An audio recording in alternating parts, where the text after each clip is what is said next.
Good morning and welcome in this new little thing we're trying to do today. We're going to review some project and try to fix some bugs here and there. And it's something I'm going to try to make as a series because with the growth of the channel, I spent more and more time helping you with your project. Actually, I spent way more time helping you with your projects than working on mine and working on videos. So yeah, I think it will be a good idea to mix both together. I'm going to help you with your projects, try to help you fix your little bugs here and there or implement some random features, and at the same time I'm going to make videos about it. So hey, it's a win-win situation. So yeah, whatever the type of project you're working on, if you want me to look at it, review it, debug a feature, finish implementing a feature that you started to work on or things like that, you can just send them to me either on Discord or by email. The links are going to be in the description. Just tell me what you want me to look at. Just give me a quick description of what the project is or a quick description of the bug that you have with the expected behavior you're trying to achieve, and I'll take a look at those in a future video. And yeah, I think that debugging projects is something that I really like doing, so first that's good, but it's also something that a lot of beginners have trouble with because they don't have enough practice and they don't know the best technique to debug some code and what is the first step when you're trying to debug a feature. So I think that'd be a good series for new people trying to code in Unreal. But for now, that's enough talking, so let's get to it. So here we are in our first project, and I specifically picked that project for one really good reason. If I press play right now, you can see that my log turns red. It's fully red, and that's awesome. And then when I press stop, I have a ton of errors in the message log right here. And that's probably the most common error that you're gonna see while developing your games in Unreal. The error is the access to none trying to read property message. That error is so common, I see it every day. People come to me and ask me what this message means pretty much once a week at least. And it's actually not that difficult once you know what this message means. And it's actually pretty straightforward. The access to none, so that first part says that, well, the thing you're trying to access is invalid, it's equal to none, while I'm trying to read the property, so while I'm trying to read something, and the something is the name of the variable you're trying to read. So what that means is that you're trying to read a grid visual, and while trying to read it, it was invalid, it was equal to none. So in other words, Unreal is trying to use the grid visual variable that is somewhere in your project. Unreal tells you where it is right afterwards, but there's a variable named grid visual somewhere in your project. Unreal is trying to use it, but it's not valid, so it's not able to use it.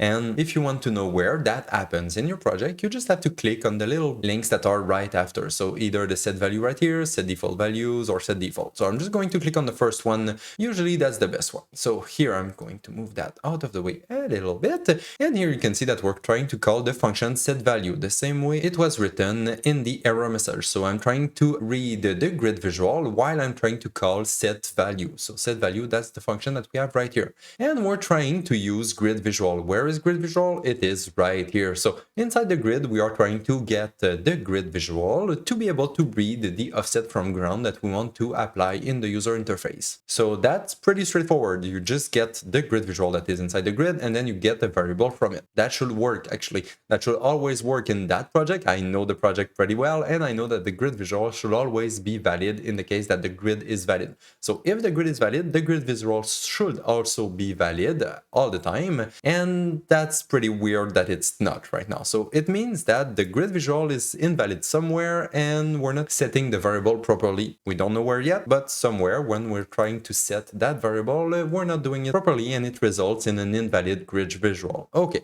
so that tells me what the error is. This variable is not valid. Now we have to try to find where we are setting that variable and, well, try to fix it. So let's see what we can do. Actually, if I look at all the other messages that are in the log, they are all the same thing. I'm trying to access the grid visual and it's giving me none. Same thing here, visual, it's giving me none all the way to the bottom. So it's all the same error, probably. This variable is not valid, and everywhere in the project we're trying to use it, well, it doesn't work. So what we're gonna do is go where this variable is set. So what I can do is just simply find a find reference. So right click on the variable, find reference. Here we're getting the variable and getting the variable. So that's not what we're looking for. We want to know where this variable is set in the project. So I'm just going to click on this little button right here to find in all the blueprints, and that's going to give me this little window right here. And here we can see that we have a set, and then we have get. Okay, so we're just getting it everywhere except this one right here, which is setting the variable. So that's probably the problem. We are setting the variable right here, and there's probably an error in the code at that location. So I'm just going to double click on that. It's going to open me the BP grid where we are setting that variable. So here we are setting a variable, and if the log is right, that variable right here should not be valid. So what I'm going to do is just add a breakpoint to it. So you can either do it with F9 on your keyboard, so F9, or you can right click and do toggle a breakpoint. Right click, toggle a breakpoint, and also make sure that you're selecting the object you want to debug. So right now I want to debug the BP grid, so I'm going to select my BP grid right here. So now when I press play, it should pause the game. If you don't know what a breakpoint does, it's actually that. It just pauses the game when the code is executed. So when the code reaches that location right here, it's going to pause the game, and you should be able to see all the values of all the variables that are inside that function right here. So let's see what happens. I'm just going to go back right here and press play to start the game once again. And well, the breakpoint didn't work. Okay, that's not cool. I'm gonna stop. The breakpoint didn't work. Okay, so that's probably because I'm in a construction script and the breakpoints don't always work in the construction script. Okay, that's a bit annoying, but whatever. I'm just going to remove my breakpoint and replace it by a print string, the good old print string. Here we go. So the print string right here, we're going to print the name of that variable. So if it's valid, this variable should have a valid name. So what I'm going to do is just compile right here, go back in my level, and actually you don't have to press play because it's in the construction script. So I'm just going to click compile again to run the construction script once again. And now if I go back in my level, I can see that in my output log right here, I have a few prints. My BP grid is printing something, and actually it's printing pretty much nothing. So that confirms that the variable is pretty much invalid. It doesn't have a name right now, so it's probably really invalid. Just to make sure that it's the right print, even though I know that it's the right print, I'm just going to append just to confirm that everything works properly, to make sure that, let's say I'm going to print a potato dash the name of my variable, just to make sure that we have something in the log and that we're really reading the right line in the log. So I'm just going to compile again, go back in my level, and now we can see that we have a few lines written potato with a dash, and then after the dash there's nothing. So there's really nothing. The variable is really not valid. It doesn't even have a name, so that's not good. Okay, so now we know where the problem is. Now we just have to fix it. Okay, let's go back in the BP grid. And how to fix that? Well, we just have to set that variable to something that makes sense. That's simple. We just have to set the variable. That's exactly what we want to do. So, okay, why isn't that variable valid? I'm just going to print, once again, I'm going to print at the beginning of my construction script. I'm going to print all these little nodes right here to see where it breaks. So I'm going to print from the child actor grid visual to see if that one is good. I'm going to compile and go back in my level, and now I can see that my child actor grid visual has a name right here. So that's good. It means that the variable is valid. It has a name, it has a name, it has a name. Good. It's printed multiple times, but whatever, doesn't really matter. The important thing is that it has a name and the name is valid. Okay, good. Let's see the next node. So the child actor that we have right here. So I'm going to replace my print just like that to see if that one is valid. I'm going to go back right here, and now, okay, BP debug text on tile. Okay, that's not the right object. Okay, okay, we'll see about that. And then potato, and then generated variable debug text on tile, and then potato, and then debug text on tile. So the variable is valid. It has a name, but what? It's not the right name. It should be the grid visual, not the debug text on tile actor. Like if you look in the content browser, that's two objects. That's two different objects. So you have the debug text on tile right here, and you have the grid visual,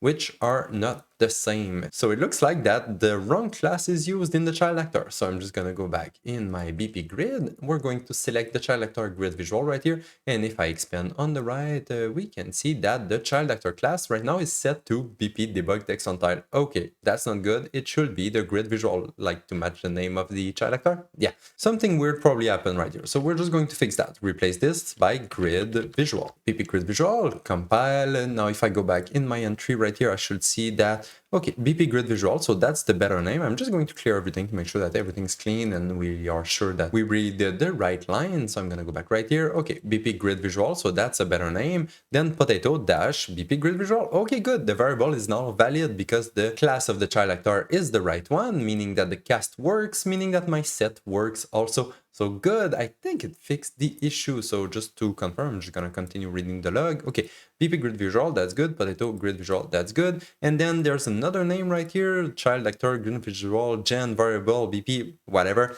You can ignore that a little bit because that's the name of the object while it's inside the little viewport that you have right here. So that's its name, and that's the name of this object that you see right here, the child actor grid visual. That's its name. So that's not the name of the one that you have in the level because you have it in two places. You have it right here in the BP grid. You have the BP grid visual right here, but you also have a copy of that blueprint inside the viewport living right here. So that's why you have two different copies. You have the grid visual normal that is inside your level right here, grid visual 18, which is the one that you have right here, and then you have the gen variable, which is the one inside the little viewport right here. So you can ignore that little one, but good. Okay, so I think it fixed our issue actually. So I'm just going to play again to see if it works. And now, well, I don't have any errors. Hey, that's so awesome. Perfect. But actually we're not done because there's another error in the project. So I'm just going to play in the viewport right here because I want to interact with the game now. So I'm going to make it a little bit bigger. So here you can see that the grid works. I can do all the different actions. So I can add a few tiles. I can remove the tiles. I can increase and decrease the tile height. And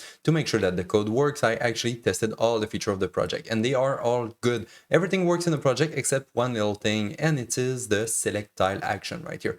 The select tile action, if you do a left click, well, it works. That's good. That's not an issue. But if you do a right click, now you can see in the log that you have a bit of red. And if you do a bunch of right clicks, well, you have a bunch of red in the log, and that's awesome. And if you noticed, it's the same exact message. So, hey, that's on theme. Good. I'm just going to stop and look at the message log right here because it has all the links that we need to see the code after reading the message. So here, blueprint runtime error, same error, access none, trying to read property. And this time it's a different property. It's the selected action underscore right click, which is the name of one of your variable in the project somewhere. You don't know where, but that variable is not valid in this case. So at this moment, when you're doing a right click, this variable is not valid. And well, that causes an issue. So we have to go fix that problem. And you're probably tempted to ignore that because the game seems to work properly. When you do a left click, it selects the right tile. But when you do a right click, well, it should not do anything. So that's not an issue. But you should really fix those issues as soon as you notice them because they're going to pile up. And then at the end of the project, it's going to be a pain to fix all that. And even though it doesn't crash in editor, if you're packaging your game, if you're uploading your game on the store, that package is going to crash because when Unreal packages the game, it's going to remove all those little checks that make your life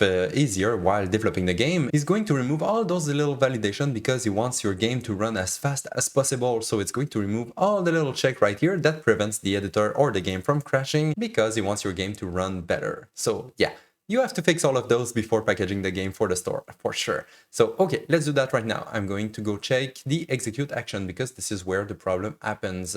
And here it is. I'm just going to move the message log out of the way once again. And now if I read the message log, actually, I'm going to keep it a little bit bigger. And it says that I'm accessing none, trying to read the property, selected action, right click. Okay, so the right click while calling execute action, which is the node that we have right here, because if I go on the right, it brings me to the function execute action that we have right here. So when I'm trying to call execute action, the selected action right click is not valid. Okay, that's possible, I guess. If I don't have an action selected for the right click, this variable is going to be invalid, and that makes sense. I want to keep the possibility to not execute anything. So, okay, that makes sense. The behavior makes sense, but I should not call that action when that happens. Just to make sure that the code is executed and to see all the content of all my different variables that I have right here, I'm going to try the breakpoint method this time. So right click on the node and select toggle the breakpoint, or press F9 on your keyboard to toggle a breakpoint. Here at the top, I'm going to make sure that I'm debugging the BP player action that is in my level. So BP player action 2.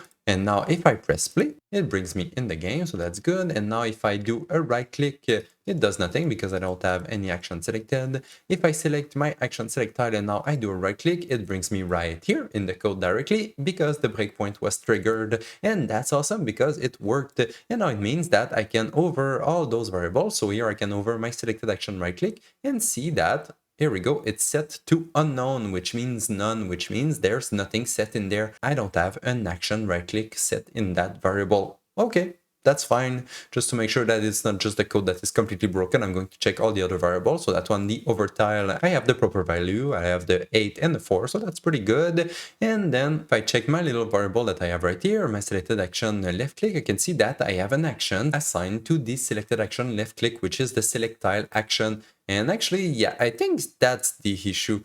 I'm trying to execute the right click action, so selected action right click, when my selected action left click is valid. So if I have an action selected for the left click, I'm going to execute my right click action. Okay, that doesn't make sense, and that's probably the problem, because if I look at the top right here, I have my selected action left click. I'm checking if that one is valid, so if I have an action selected for the left click, I'm going to execute left click, but at the bottom, I'm looking still if I have an action selected for the left click, but then I'm executing the right click. Yeah, that doesn't make sense. So that's probably the issue. We probably want to check if the action right click is valid before executing it. So I'm just going to stop right here. I'm going to replace the selected action left click by the selected action right click. Here we go. And now I'm going to remove my breakpoint because I want to try the game for real. So I'm going to compile, go back in the game, and now if I press play, I'm going in my grid action and I'm going to do a select tile with the left click. That's pretty good. And now if I do a right click, we can see that it works. Hey, but actually it doesn't do anything because I don't have an action assigned to the right click, but at least I don't have a bunch of error in my log. And actually if I open in another window just like that, we can see the flow executing at the same time. So now if I select my BP action player 2, close the message log, and now if I do a right click on the ground, we can see that the flow is stopped immediately by the selected action right click not being valid right here. So if I click a bunch of time, we can see that it doesn't work, but now I don't have an action selected, so I'm just going to select my action select tile and do the same thing. If I do a right click, now we can see that the flow gets blocked by the is valid because we're checking if we have an action assigned to the right click, and if we don't, well, we're not going to execute it the same way we're doing with the left click. If I do a left click right here, we can see that it checks if the left click is valid, and if it is valid, it's executing it. But if I do a right click, I don't have an action selected, so I'm not executing it. If I select an action that has an action assigned to the right click, and now I try to do a right click, we can see that it works and everything works as expected. Perfect. So yeah, if you see the access to none trying to read property message, it only means that your variable is not set properly, or it's just set to nothing, and it only means that you have to either check if the variable is valid or make sure that you're setting the variable properly before trying to use it. And if you're still not 100% sure what this message means, don't worry too much about it because you're going to see it pretty often, and as long as you're taking the time to fix it when it pops up, you're going to get better and better at fixing it. So just take the time to fix the error and you're gonna get better. So that was all the errors that we had for this project, and now it's time to jump in the second one. And here we are in the second project, and I didn't realize it at first, but it's actually the same error as the first one. It's the same access none trying to read property message, but it's a little bit different. So I think it's a pretty good thing that we're doing both projects at the same time. So in this project, if I press play, you can see that there's a lot of print string that appears on screen. And same thing, if I try to draw a path, you can see that this project is a little bit different from the previous one because it's not actually the same project. This is based on another series that I did like 8-9 years ago. So it's a long time ago. I don't really remember the project at all, but someone actually started working on that project maybe last year, and then he had an issue and he sent me the project, and that's fine. I like working on random projects, so even if it's not related to my series, I don't mind you sending me the project and I can help you fix your little bugs if you have some. So anyway, he sent me the project, he had an issue, he's not able to draw a path, and the only thing that I know is that there's a lot of is not valid written on screen because he's printing all the is not valid actors that are happening in the game. So okay, that's fine, but it prevents us from really debugging the game super easily because if I press stop right now, it's not going to open the message log because, well, it's not actually causing an error because there's a print replacing the error. So what we're gonna have to do is to find out where this print is and see why the actor is not valid. So it's the same problem, but it's hidden behind the print string. So, okay, let's go see where the print string is. It's inside the BP grid. So let's open it. It's right here. Open the BP grid. There we go. And actually, since I looked at the code a little bit before, I can see that my print string is right here. Oops. But yeah, otherwise I will just have search for the message that is inside the print string. So the not valid right here, I would have searched for that, enter, and now it shows me a few things in there. I have two print string with that word in it, and it's the print string that I have right here, and also the print string that I have right there, which brings me exactly where I was because I already looked for it. So here it is. This is the print string that shows up on the screen because the tile actor is not valid. Okay, in my case, what I'm gonna do is just delete the isValid. Here we go, and reconnect it like so. Because I think that it will be a bug if when we are trying to highlight the current path, the tile actor is not valid. So we're trying to highlight a path and the tile is not valid. I don't know if that's something that you want in your game, but if you don't want that, I think I will not want that. I would want that if I try to highlight the path, I want to make sure that all my tiles are valid. So that just makes sense to me that I don't have an isValid right here to check if the tile is valid, because in my game, all the tiles are going to be valid when I'm trying to draw a path on them. So that's why I will just remove the isValid node. That way, when I try to play the game and I try to draw a path, it's going to generate a bunch of errors in the log, just like before, just like that, access none trying to read property.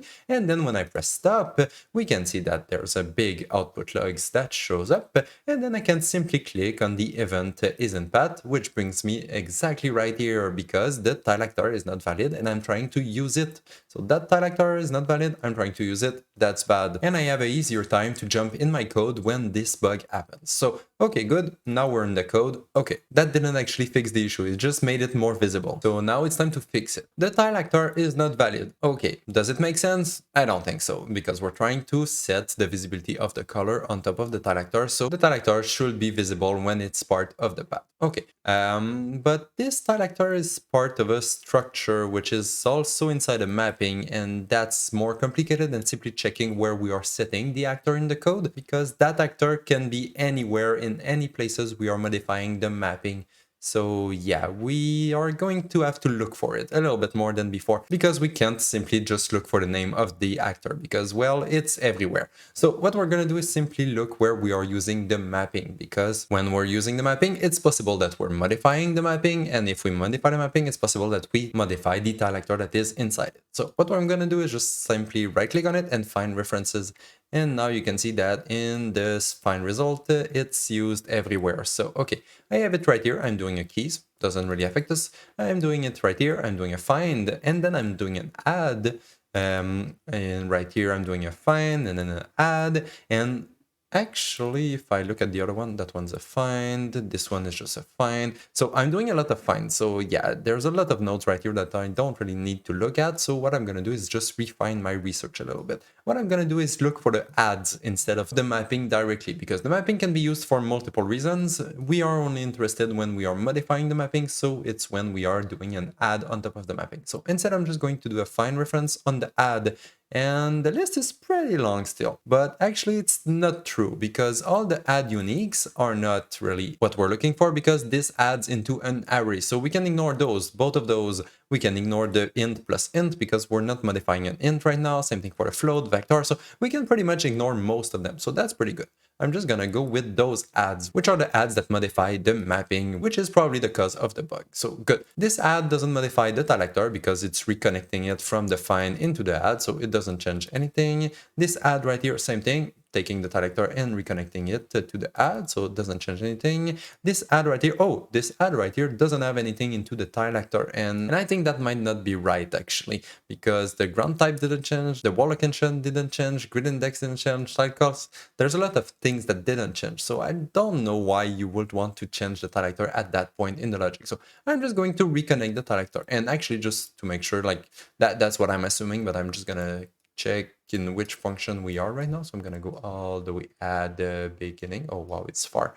Okay, here it is. It's find path to target. So yeah, we clearly don't want to cancel the tile when we are looking for a path. That will not make sense. So okay, I think actually that was the issue, because when we are trying to find a path, it canceled out the path. It canceled out the actor. So yeah, it probably caused the problem. So I'm just gonna go back in the game to see if it fixed it. I'm just gonna select the tile and then move around. Okay, never mind. I still have the same issue. Okay, and is it in the same place? Yes, same place. Okay, so the tile actor is still not valid. So I'm just going to continue looking for it. I'm gonna go back into my add right here. I'm reconnecting it, so that's good. Okay, then add unique, it int plus int, float, add, this add right here. Okay, this add doesn't have a tile actor. Okay, that might be an issue too. I'm just gonna check, there's a few more adds in this one, so I have another one, that one's empty too, and this one is empty. Okay, so here when we call this function, it's going to delete all the tile actor variable that are inside this mapping. Okay, is that normal? That's the first question. So this function is the generate map data from world. Okay, so we are generating the map data. Okay, it's possible that at this moment you don't really have the tile actor spawned in the world already because you're just generating the grid data and then you're going to spawn the actor, probably. I'm just going to make sure that it's true. There's actually another function right here, right afterwards, that is the spawn tile function. Inside that function, there's an add, and in that add, I'm going to set the tile actor. That's what it's doing right now, so that makes sense. We're spawning the tile and adding it into the mapping. That's good. That's the first place where tile actor should become valid because we're spawning it in the world and then adding it into the mapping. Okay, so I'm just gonna make sure that it makes sense. Yes, I'm looping through everything, and then I'm spawning my tile. That's my function. I'm just gonna go check where this function is called, because if this function is called and then the generate map data from world is called, it's going to cancel out all the variables that we set inside this function right here. So I'm just gonna make sure that this function is called after the generate map data from world. So I'm just gonna find reference on this one, and it's called right here, which is after the generate map data. So that's good. Generating the data and then spawning the visual, that's perfect. And then that's happening in the begin place, so that's pretty good. And I'm just going to make sure that this function is not called anywhere else. Find reference. Oh, it's used in the construction script. Doesn't matter, it's the construction script. The begin play runs afterwards. That's good, that's perfect, and then that's the function itself. So, okay, good, perfect, that's not gonna be an issue. Good. I'm just gonna continue looking for the adds. So I have add right here. I can do a find reference once again.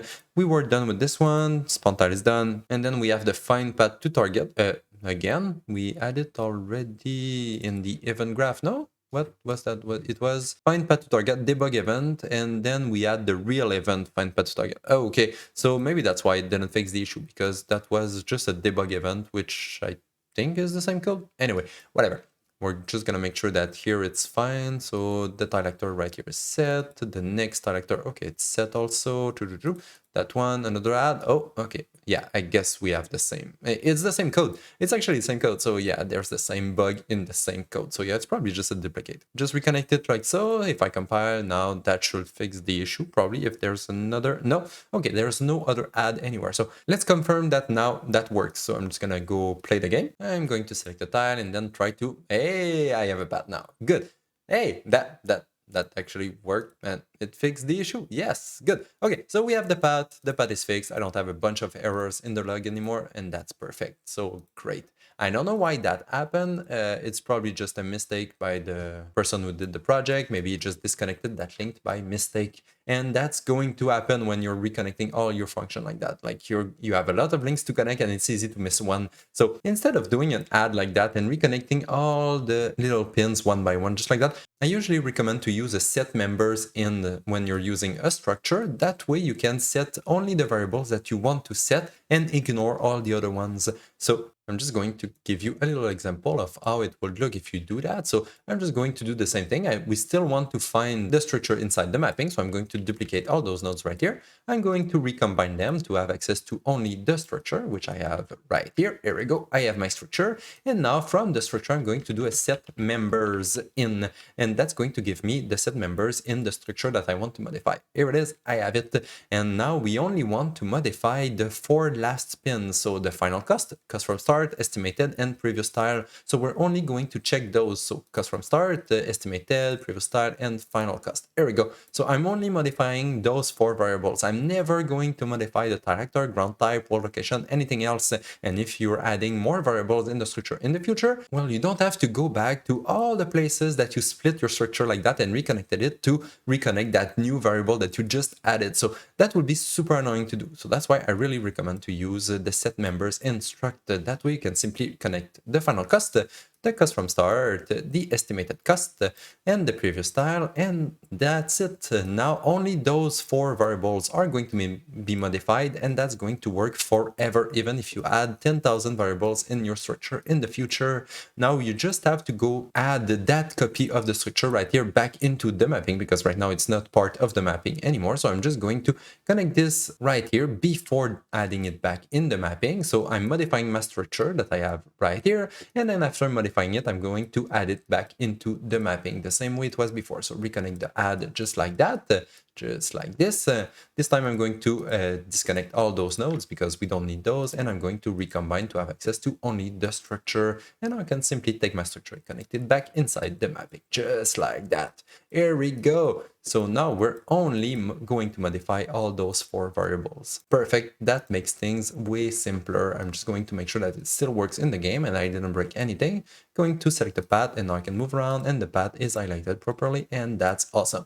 Great, okay, bug is fixed. But now one last little thing before ending today's video is just that when I press play right here, I can see on the left that there's a lot of invalid still that are printing. Grid blueprint is invalid, and that one is inside, if I look in the log, it's inside the widget, the grid tile, and it doesn't seem to break the game, but I'm a little bit curious about why do you have an is valid in the widget. The tile should always be there, I think, and the widget should always be associated to a tile, so I think it's a little bit weird that there's an invalid there. Let's just go see how it looks, and then we'll see why that happens. I'm gonna stop, I'm gonna look for my widget grid tile, which is right here, on that one. So that's the widget that is written on top of the tile, so these numbers right here are written on top of the tile, so they are supposed to be associated to a tile. So I'm gonna go in the graph right here, and there's just 2 functions, and I'm already in the one with the print string that says that the grid blueprint is invalid. So okay, that just makes sense. If the grid blueprint is invalid, I'm going to print and return nothing. I'm not going to write anything on top of the tiles. Yeah, that's fine. Gonna go check the other tile right here, the other function. It says that same thing. If the grid blueprint is invalid, I'm just going to set the text to 0. I'm not going to print in this case, but whatever. The result is the same. I'm not going to write anything on the tiles. That's actually fine. Like, that's not a big deal, but I think we can make it better. I think we can remove the need of the is valid right here, because right now, I think what's happening is these 2 functions, I don't think they are referenced anywhere. So that one is not, this one is not. Yeah, I think they are just binding. So if I go check right here in my designer, I can see that my text right here is binded to the get final cost text, which is the function that we just saw, and same thing for the other text right here. Yeah, so both those functions are simply binded to the text, which means that every frame these functions are going to update the text component based on the value that is inside the function, obviously. So these functions run every frame, and they are checking if the grid is valid before trying to update the numbers. That's fine. But what we're gonna do is making sure that the grid is always valid. And how are we going to do that? Because this function is called every frame, so we have to inject ourselves right before the first frame that the widget is spawned in the game. So how do we do that? Well, the best way to do it is by simply setting the variable directly when we create the widget in the game. So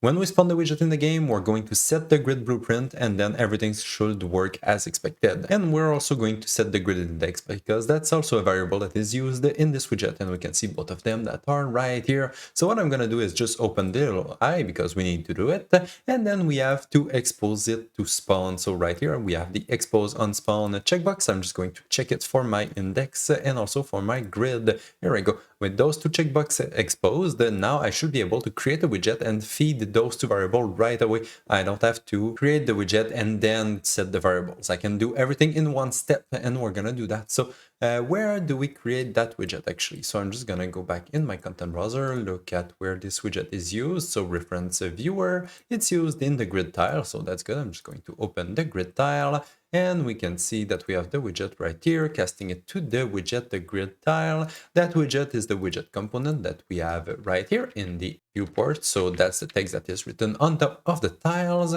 And then this widget is simply on begin play. It's waiting a bit, and then it's going to set the variables in the widget. Okay, that's fine. But now we want to set those 2 variables at the same time as we create the widget. So right now the widget is created by Unreal because we've set the class in the widget component. But what we're going to do is delete that class right here from the widget component, and we're going to create the widget ourselves and then feed it to the widget component. That should be the same behavior, but we're going to do it ourselves instead of letting Unreal create the widget for us. So now that the class is removed from the widget component, I can go back in my event graph and create the widget myself. So create widget.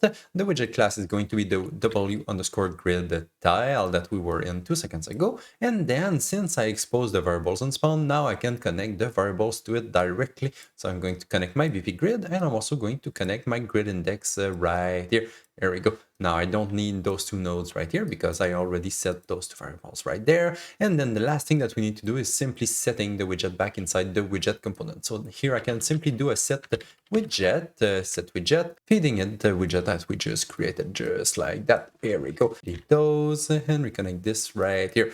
So now, instead of letting Unreal create the widget for us and then setting the variable to the widget, I'm creating the widget myself and then I'm setting it back inside the widget component, and that should remove the need for the isValid right here inside the getTileCost. So that means that I can simply delete it and reconnect my code just like that. There we go, compile, and same thing for the isValid that I have right here. I can simply connect it like so. There we go. Now everything should work. I'm just going to go back in the game to see if it actually works and doesn't give any error. And here we go. I don't have any error. And the text gets updated on the tile the same way as it was before. So good. It didn't cause any issues and didn't create any new issues. And when I press play, I don't have any errors telling me that the grid is not valid on the first few frames. So good. I guess that's it for those two projects. Now they are pretty nice and they are working properly. Once again, if you want to send me your project, don't hesitate. You can just send them to me either by email or on Discord or whatever. Give me a quick description of what you want me to look at or try to fix, and I'll probably do it in a future video. But that's gonna be it for today's video, and I'm gonna see you in the next one. Bye bye!